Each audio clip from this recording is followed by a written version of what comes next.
Hello again, everyone. This is Chris Sharon. That's Robert Hardy. This is the Citizen Sports Weekly for Thursday, February 11th, 2016. We're going to look back at the Super Bowl. And neither of us picked Denver.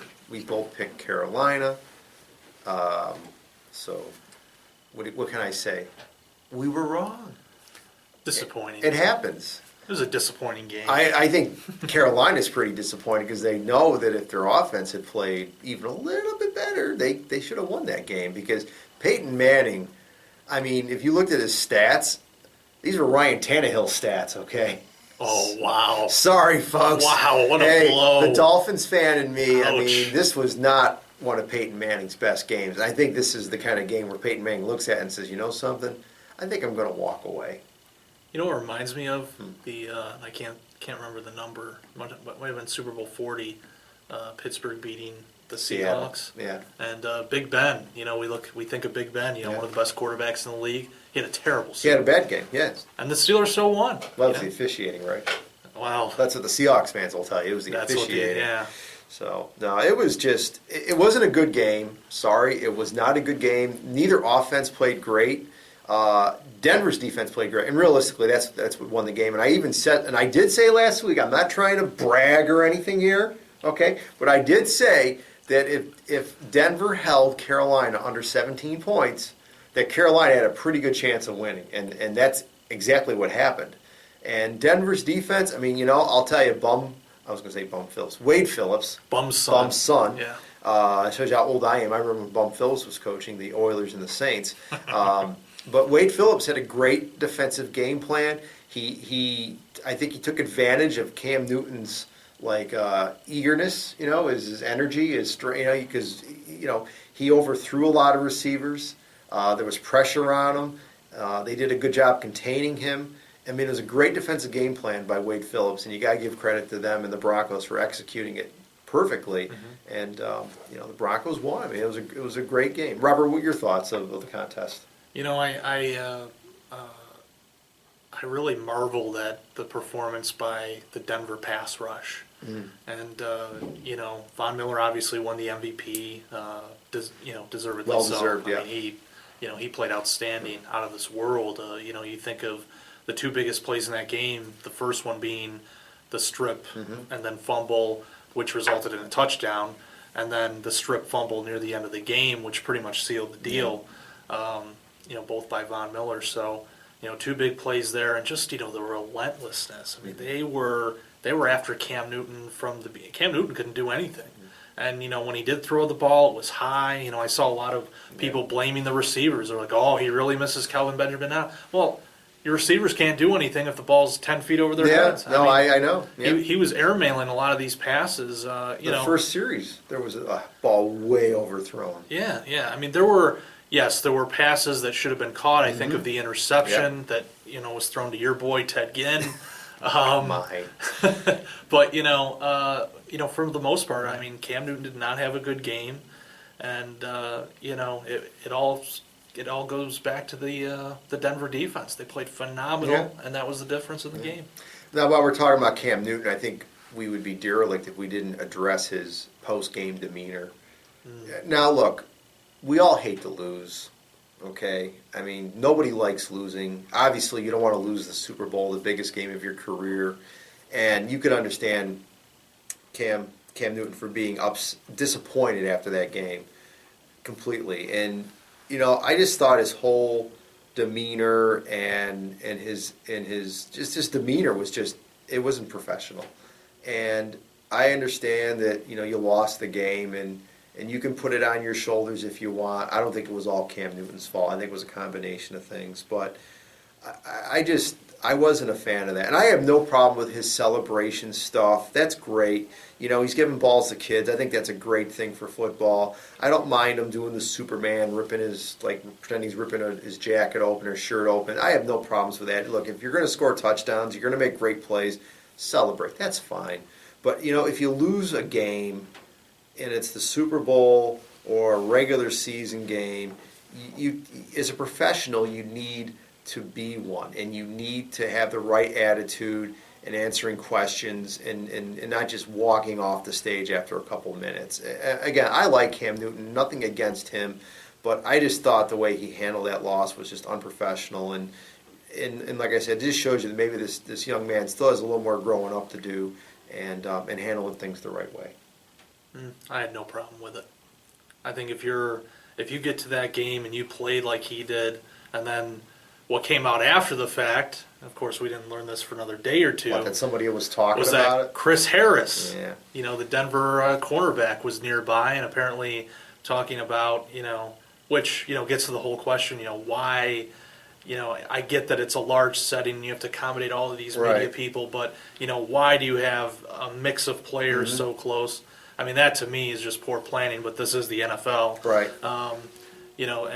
Chris Harris is talking smack, saying how they, they got to him and he couldn't do this, he couldn't do that. And, when that's drowning out the questions that you're getting, I'd leave too. I'd be like, peace, I'm out of here. I disagree with you, Robert. And I heard the tape too and everything. And yeah, the NFL should. I understand the sheer number. I've never covered the Super Bowl, but I've covered NCAA regional games with a lot of media. Did you see the sidelines? They did an overhead shot. Yeah. It was amazing. The TV people. It's crazy. The number of print people there, and local TV stations and local radios. Look, there's a lot of media there. And yes, I agree with you. They need to do a better job of separating things. So you're doing one interview and you're hearing another. The other thing is a lot of these guys are on deadline. East Coast guys are on at that time of night. They're on deadline. So Cam Newton helped them out. So you have to you have to get people in and out as quickly as possible. Right. And again, if you won the game, you want to start celebrating. You don't want to be talking to reporters for a couple hours. You want to be celebrating with your teammates. So, and hey, the NFL, they're the experts in this, not me. But I can just say, as someone who's covered some big events, there's ways of doing things where you can accommodate the reporters and then also pay respect to the competitors and not have to hear them get badmouthed by another competitor from the other team. That's absolutely true. So, you want to talk ads? Let's talk ads. Well, obviously, being the Dolphins fan, I love the Dan Marino Amazon, and I own an Amazon Echo. For the record, I have owned an Amazon Echo, and I told Robert this. My Echo was delivered on the day that I met Dan Marino at the Pro Football Hall of Fame in Canton, Ohio. Believe it or not. Wow. That's true. And I'm not going to turn this to an infomercial for the Amazon Echo, but it is a pretty cool product. Robert's seen it, and it is pretty cool. I'll give you that. And I thought the commercials with Alec Baldwin were very funny. I liked them a lot. And I thought it was a nice commercial there. So I thought that was a good one. The Doritos ads are always great. Yeah. I love their product, too. That's one of those products that, you shouldn't have to advertise Doritos. Yeah. Doritos sell themselves. They're a great snack food. Probably my favorite snack, period, is Doritos. Yeah.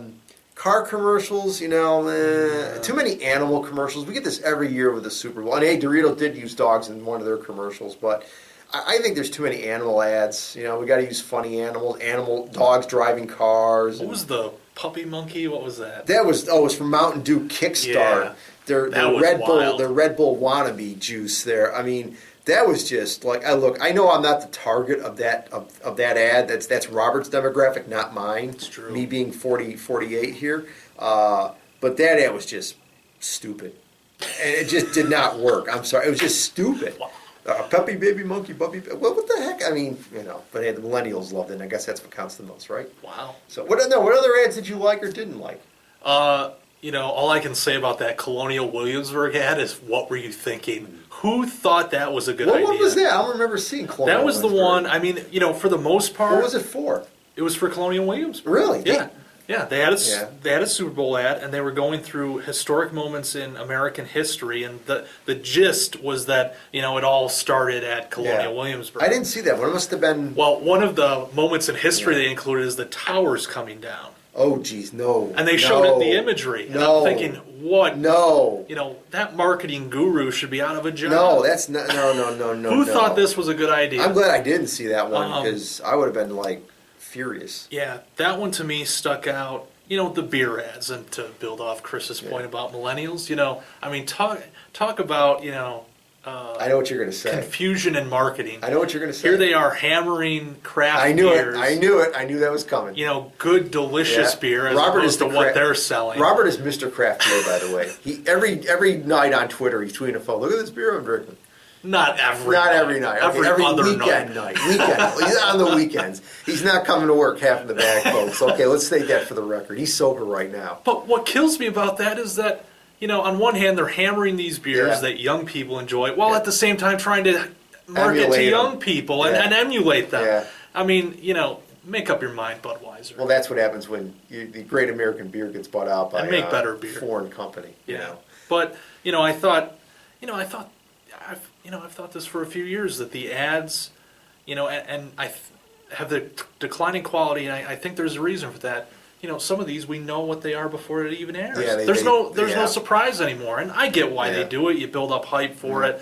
I certainly understand that, especially in this world. YouTube and just the, internet news. But sometimes you've seen the ads already, and you're like, Yeah. I thought it was okay, but Yeah. I've already seen it 2 days ago. So Yeah, it's all Apple's fault.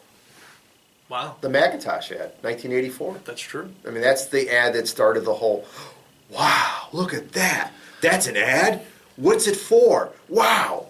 And that's what started the whole buzz. Like, well, wow. And then all the people who create commercials are like, well, we got to step up our game, man. And, look, as a consumer, I like humorous ads. I like to laugh. I like to be a little bit of entertained, okay? Depending on what the product is, obviously. I mean, there's certain products that you don't like advertise in a humorous way. But for a lot of things like food and cars and beer and stuff, you can be kind of funny. And some of, like I said, some of the ads were good and some of them were not so good. But I mean, for what, $5 million for 30 seconds? I mean, that's insane.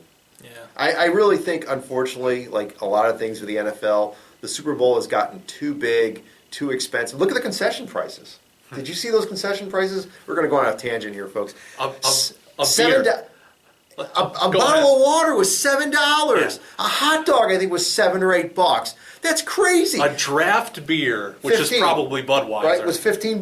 13. I 13, think. yeah. Glass of wine was $25. Hey, man, if I'm paying that much money for something, it better be huge. I mean, it better be like Huge. twice the size. Yeah, Better be okay, huge. Bernie. Twice the size of a regular glass of wine. If I'm buying a bottle of water for $7, where I can buy almost more than a case of waters at my local wholesale club there, that water better be big. I mean, it better be like almost a gallon of water, man, okay? No, you're I mean, right. it's ridiculous. It really is. And that's why I like the Masters. The Masters actually charges reasonable prices for their concessions, okay? They don't try to rip off the public. The NFL does not have to rip off Well, yeah, the public. because the Masters, Well, that's how much another of the public thing. has Yeah, but right, that's the thing. They're pretty limited who goes to that. But I'm just saying though that if you're a football fan and you're going to the Super Bowl, you basically know this is going to be about a $10,000 trip.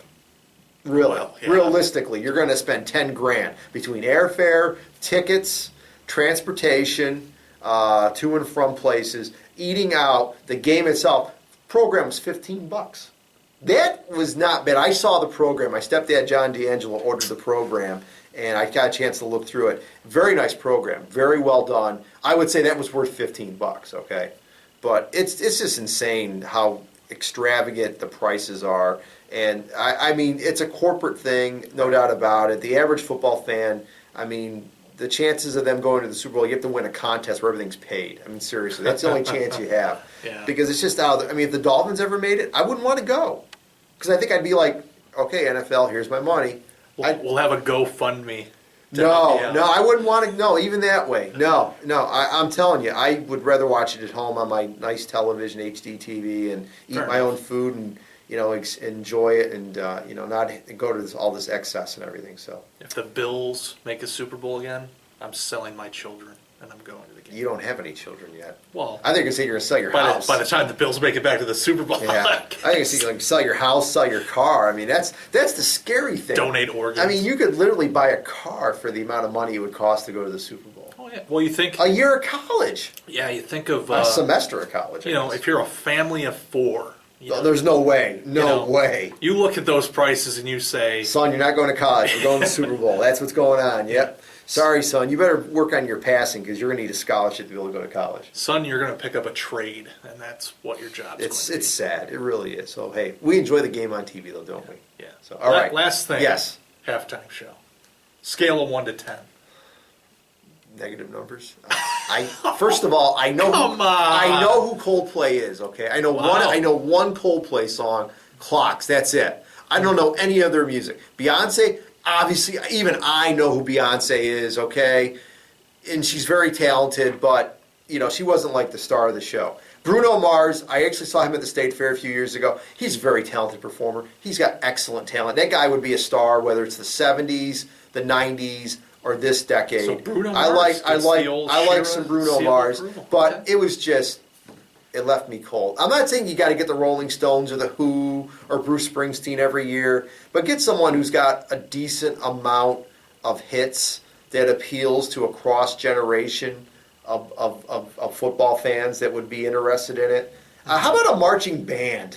I know that sounds really lame, God. but how about a Come real on. marching band? Okay, like a real football game, like college games do.